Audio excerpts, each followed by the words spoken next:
Hello, আসসালামু আলাইকুম বন্ধুরা, ভালো আছেন সবাই? আজকে আপনাদের সাথে শেয়ার করছি ডাঁটা দিয়ে শোল মাছ দিয়ে তরকারি। তো প্রথম আমি যা দেখিয়ে নিচ্ছি কী কী উপকরণ রাখবে দেখিয়ে নিচ্ছি। ডাঁটা আলু কেটে নিয়েছি, তার সাথে লাগবে হলুদ, মরিচ, ধনের গুঁড়ো, পেঁয়াজ কুচি, কাঁচামরিচ, আর হচ্ছে শোল মাছ। এখন আমি এটা আজকে হাতে মাখিয়ে রান্না করব। আগে দিয়ে না, এখানে হাতে কীভাবে মাখিয়ে রান্না করি। শোল মাছ দিয়ে দিলাম, এখন ডাঁটা,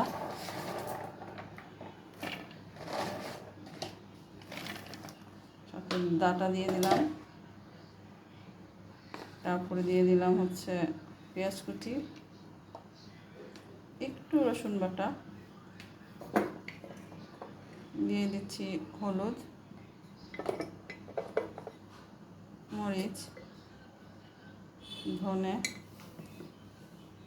সাথে দিয়ে দিচ্ছি সাদা তেল। আর এটা একটুখানি ভালো করে একটু মাখাতে হবে। এটা কিন্তু আমি মাটির পাতিলায় রান্না করছি। আমার এই মাটির কড়াইটা খুব কাজের, সুন্দর এটাতে রান্না হয়। এরপরে দিয়ে দিচ্ছি একটু পানি দিয়ে,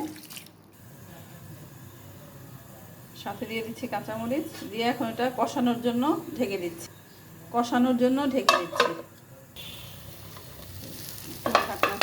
নেড়ে দিচ্ছি। এখনও কষানো হয়নি, কষানো। আমি এদিকে অন্য কাজ করে আসি। ঢেকে দিলাম আবার।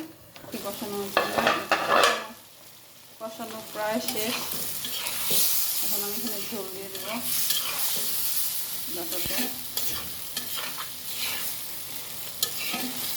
আমি আসলে ইয়েতে ব্লগে নতুন, তো আমার ভিডিওগুলি একটু অন্যরকম হতে পারে, আপনারা কিছু মনে করবেন না, মানে সুন্দর নাও হতে পারে। আপনারা প্লিজ ভালো যদি লাগে, ক্ষমা সুন্দর ভুল হলে ক্ষমা সুন্দর দৃষ্টিতে দেখে সাবস্ক্রাইব করে দেবেন। আমি ঝোল দিয়ে দিচ্ছি ডাঁটাটাতে,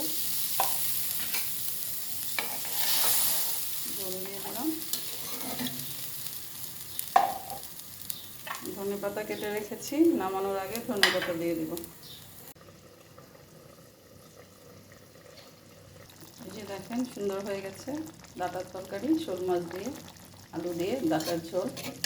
এটা আমি মাটির কড়াইয়ে রান্না করেছি। মাটির কড়াইয়ে রান্না খেতে খুবই মজা এবং স্বাস্থ্যকর। থ্যাংক ইউ সবাই দেখার জন্য। আল্লাহ হাফেজ।